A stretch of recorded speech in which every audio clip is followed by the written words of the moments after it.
Welcome to Still Surviving and Walking in Your Purpose. I'm your host, Gigi Blackshear. Our guest has an amazing story of what it means to be a true survivor. Please welcome to our show, Miss Cheryl Lawson-Wright. Cheryl, welcome to our show. Thank you. I'm excited about being here. Cheryl, please tell our audience, who is Cheryl Lawson-Wright and what is your survival story? Wow. Okay, Cheryl is a mother of two beautiful sons, and I have a grandson. People that know me, they will think that my story would be about being married for 22 years, and within those 22 years, my husband having an affair with, I can say, I had a saying that would say, I stopped counting with the number 22. Oh my. But that's not my story. My story is that through the midst of all of that, I did not know myself. All of us, my husband and I, we were so busy taking care of others, doing for others, that I failed to recognize who I was, who my true identity was. I failed to love myself. And it took the words of my oldest son saying to me, Mommy, I think Daddy and you would have done okay, and we would have done well as a family if you all were not always trying to help someone else. Oh my. And that was like a dagger in my chest. So I had to go and pray and think about that. And it wasn't that the part about helping other people. Where I failed was that in the midst of helping everyone else, I failed to help myself. Neglected to care I for neglected yourself. myself. Yeah. When I reflect back on it, I think I was like a Martha. Busy, doing for this person, doing for that person, never saying no, to the point that where I really didn't know who I was. I failed to love myself. I failed to recognize my self-value in the midst of it all. In the biblical story that you referred to, Martha was busy working and serving and preparing for guests, and her sister Mary was sitting at the feet of Jesus. And Martha complained about her sister just sitting there doing nothing while she was busying herself with working and serving. And Martha was indignant. Why won't you make her come and help me? And Jesus said to her that Mary has chosen that good thing. And he admonished Martha. He said, Martha, Martha, thou art careful about many things. Mary has chosen that good part, and it will not be taken away from her. That spirit of Martha, that busy, got to do it, I got to take care of it, I got to fix it, I got to make it happen. As women, it's easy for us to get caught up in that. Yes. And like you said, we do it to such a degree, we give so much of ourselves caring for others that we forget who we are. Yes. We lose ourselves in that process. So talk about how that played out in your life. Well, it's funny the way God used it all, because one of the things that I did, that he did lead me to do, and let me back up a little. I thought I was being a Mary also because I was in the church busy, working, but it was just busy work because I failed to find that place with Jesus. I failed to sit at his seat, Mm-hmm. at his feet. But I did hear his voice at one point, and I paid attention to his voice. In the process of the infidelity with my husband, I discovered a young woman that was pregnant from him. Showed up at her door thinking I was going to pick him up because that's what I received this phone call to get him. But this woman answered the door, and she was 8 months pregnant. Oh my. With his twins, just moving forward in the story. And fast forwarding from there, I heard the voice just as plain as day, write her a letter. You need to reach out to her. She's hurting just like you're hurting. Oh my. So it was one of the most painful things that I've ever done, was to sit and pen a letter to the woman that was pregnant with twins from my husband, saying that I'm here for you. It took great grace to be able to do that. Yes. And now moving forward to how all of it came full force and stopped me and made me recognize that I was missing the mark, was the other journey, my cancer journey.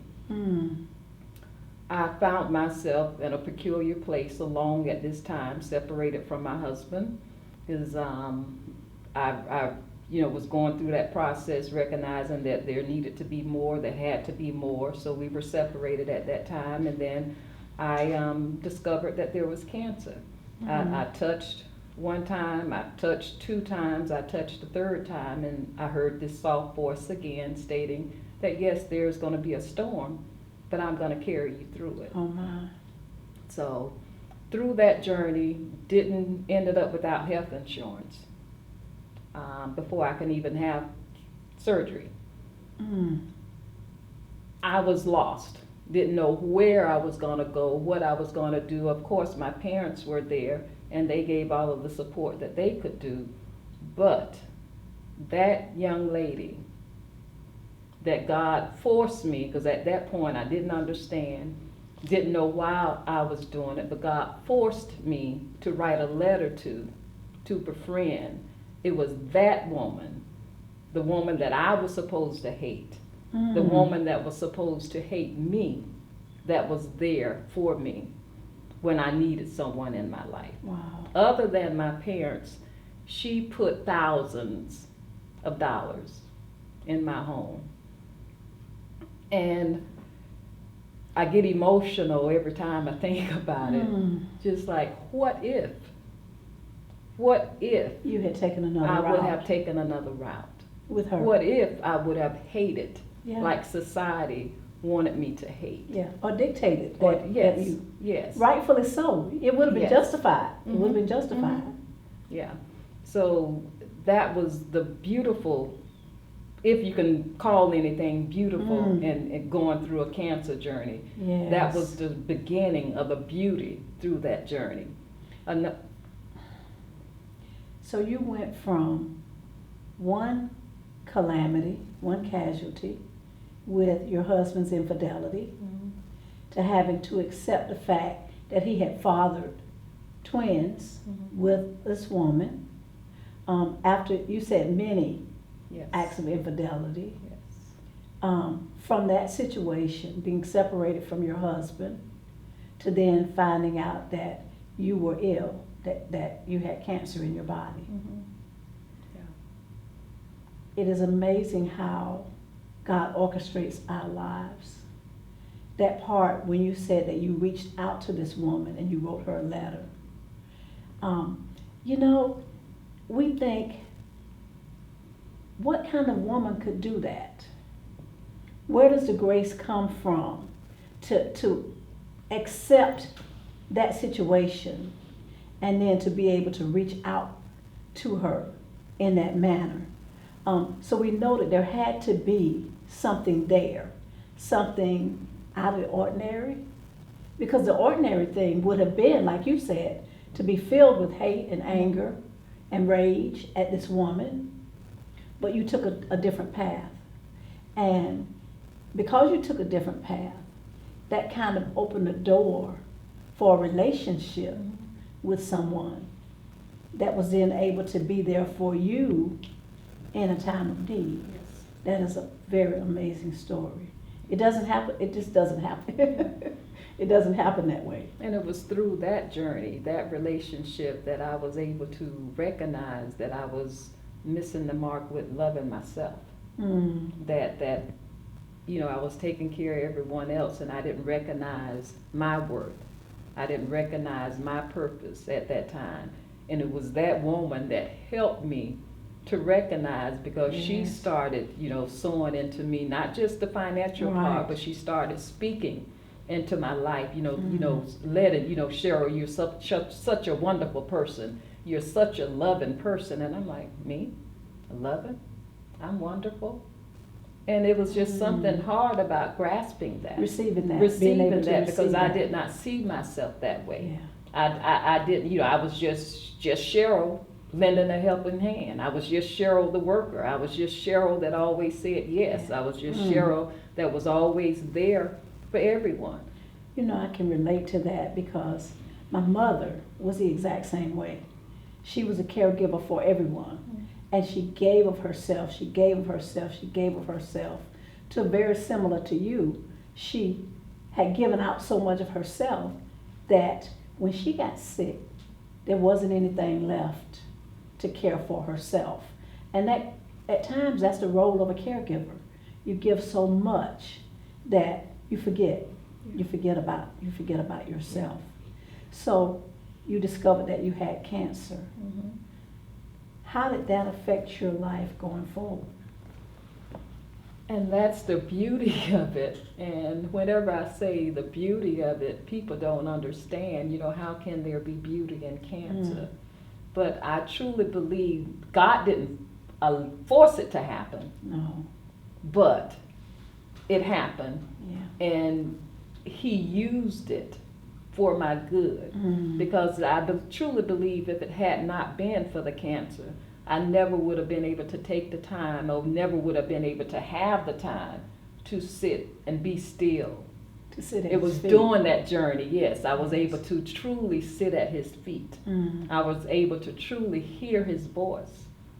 I was able to, recognize how much He loved me. I was able to see all of the issues, dealing with my husband, all of the women, all of the encounters, how He was there all the time. And He protected me and our sons through it all. So it was during that journey that I discovered my true identity, which He allowed me to write about that. And in that process, the writing part, I stopped to journal. As a child, I used to write all the time. But in my busyness, I lost that art. I lost that process. So it was through this journey, through this time of being still, being forced to stand still, that I recaptured that. And I really recognized, my purpose, my worth. It's that scripture again. All things work together for good to those who love God and are called according to His purpose. Not all good things, but all things. He is able to take even those hurtful, painful things and work those things together for our good and bring us out better and stronger for them on the other side. And you say, how can something good come out of something so bad? Because sometimes, and I don't say that God causes these bad things to happen. I believe that for whatever reason, He allows it. Yes. Because I believe that He's in control.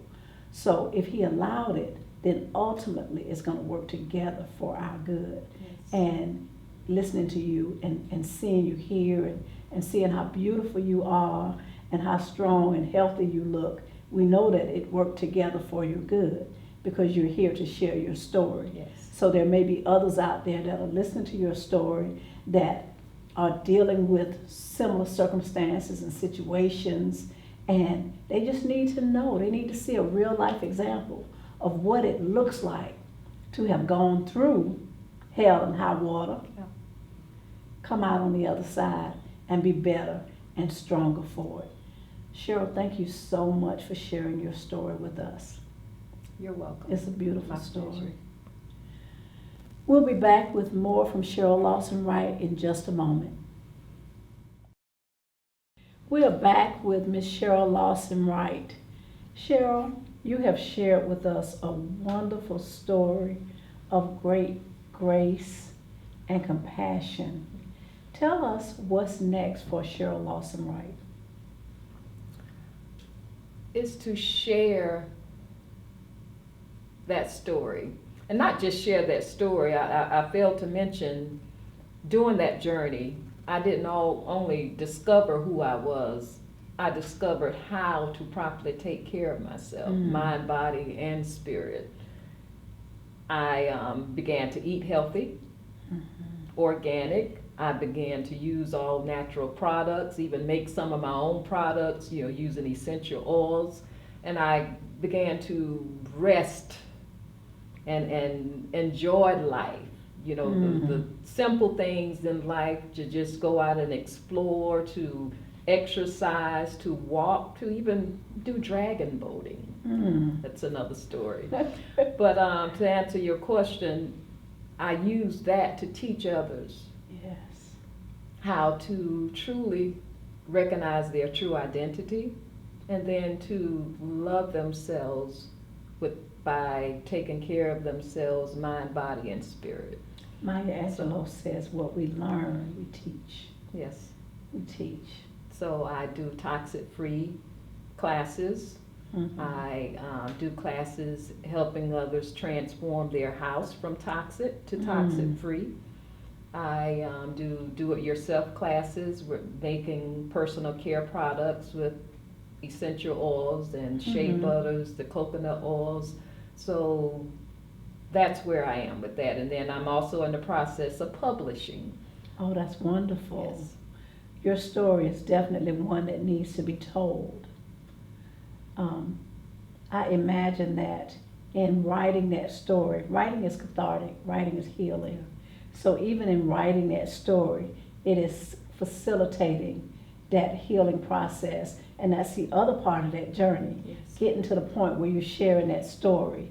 Because that's when you know that all of those things that work together for your good, that's when you know that you are in a really good place, when you're able to share that story to help somebody else, to be a blessing to somebody else. Because there are women out there that are dealing with the exact same circumstances and situations, and they need to know how to go through it with that kind of grace, how they can go through it and how they can survive it. So you've given a very good example of how to go through with much grace and much just power and confidence and all of those things that have brought you to the place that you are now. And the fact that you were able to self-care. We have to get back to that place where we begin to take care of ourselves, where we're not looking outside of ourselves for somebody else to come along and take care of us, that we begin to do what we can do to protect our health. And I love hearing about your natural products. Please tell our audience where they can get in touch with you if they want more information about the products or the classes that you offer. I don't have a website right now, but you can email me at realhope4help@yahoo.com. And you can also reach me at 904-203-9816. Cheryl, thank you so much for sharing your wonderful story with our audience.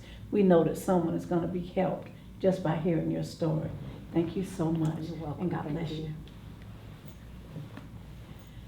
We'll be back with Lakita Brooks, licensed clinical social worker, with more resources.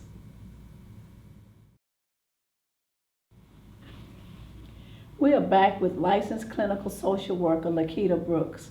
Lakita, welcome back to our show.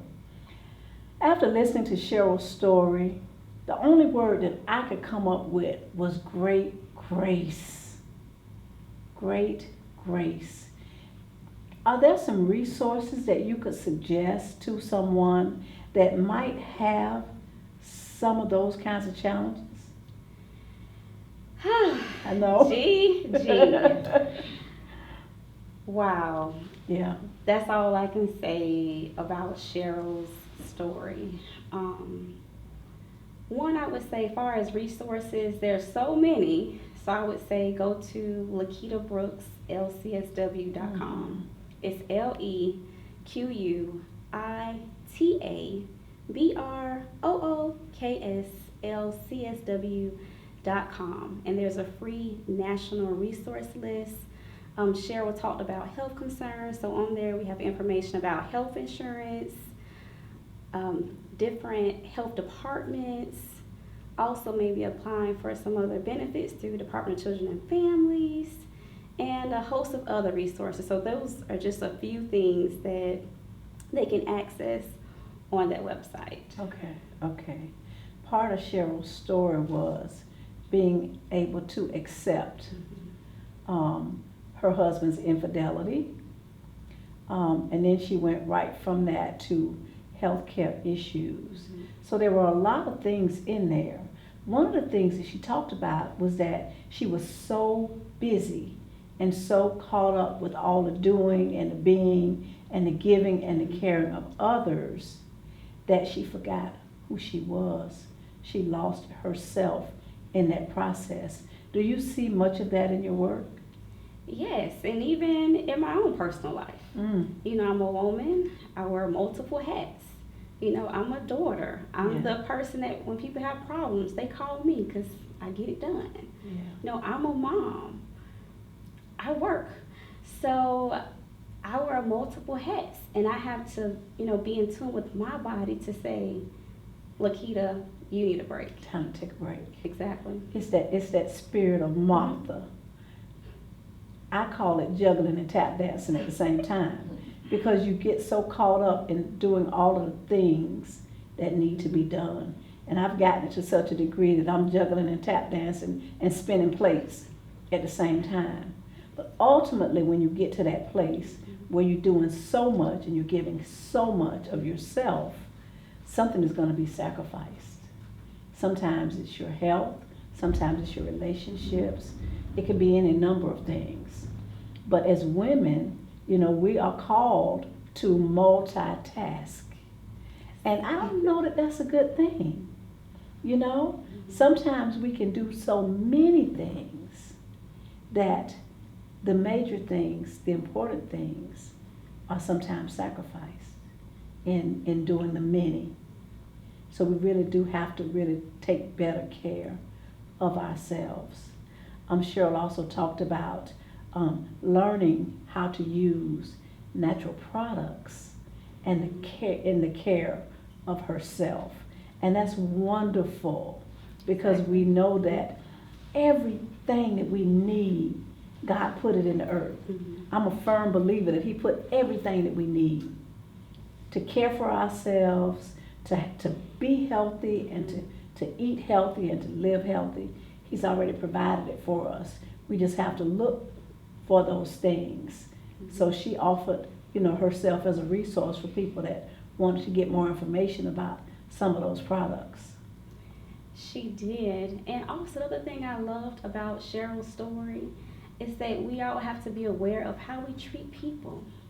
Never in Cheryl's wildest imagination did she think that the lady who had an affair with her husband would be the one to be there for her. So in life, we just have to really treat everyone with dignity and respect. And if we don't like what they've done to us, we just have to, I don't want to say accept it, but just don't have any anger or be nasty towards them, because we just never know. And she even talked about the benefits of co-parenting. Co-parenting works. I think even recently on Father's Day on my Facebook page, you know, I put a post on there of my daughter's father and said, hey, co-parenting does work. Yes, in all relationships, you have your ups and your downs, but it can work, because at the end of the day, it's about the children. It's about the children. It's about the children. It's about the children. Lakita, thank you so much for sharing those resources with us. We really appreciate having you on the show. Thank you. I'll be back in just a moment with some final thoughts. It has been said that into each life some rain must fall. When I listened to Cheryl's story, it seemed that there was a lot of rain, but through it all, she was able to maintain, she was able to still be able to move forward and to come out of all of the calamity and the circumstances and the situations of her life, to be able to come out of those circumstances and situations even stronger and better. I believe that inside of each and every one of us, there is a core strength that if we look within and look up, we will be able to not only endure and go through, not only survive, but we will also be able to thrive. Thank you for watching our show.